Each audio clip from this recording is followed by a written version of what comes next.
Украина тәмсті қолданса, ақш соғысқа араласты деп есептейміз, Ресей. Бұл шешім Ресейдің Украинаға қарсы әрекеттеріне және Солтүстік Корея әскерлерінің Ресейге қолдау көрсетуіне жауап ретінде қабылданды. 2024 жылдың 17 қарашасында ақш президенті Джо Байден Украинаға TASMS, Army Tactical Missile System, ұзақ қашықтықтағы зымырандарын Ресей аумағындағы нысандарға қолдануға рұқсат берді. Бұл шешім Ресейдің Украинаға қарсы әрекеттеріне және Солтүстік Корея әскерлерінің Ресейге қолдау көрсетуіне жауап ретінде қабылданды. Ресей бұл қадамды қатаң сынға алды. Ресей Федерациясы Сыртқы істер министрлігінің ресми өкілі Мария Захарова Украинаға TASMS зымырандарын жеткізу және оларды Ресей аумағына қолдану ақш пен оның одақтастарының Ресейге қарсы тікелей әскери қатысу ретінде қабылданатынын мәлімдеді.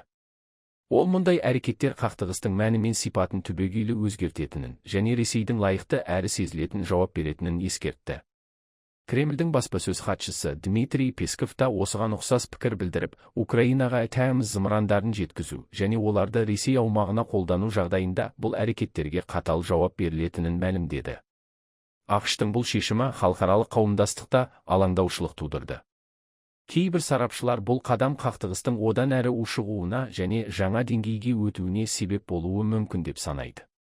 Сонымен қатар, Украинаға TASMS зымырандарының жеткізілуі оның қорғаныс қабілетін арттырып, Ресейдің әскери инфрақұрылымына қауіп төндіруі мүмкін. Бұл жағдай халықаралық қауіпсіздікке әсер етіп, қақтығыстың жаңа деңгейге өтуіне себеп болуы ықтимал. Сондықтан барлық тараптар жағдайды мұқият бағалап, дипломатиялық шешімдерге басымдық беруі қажет.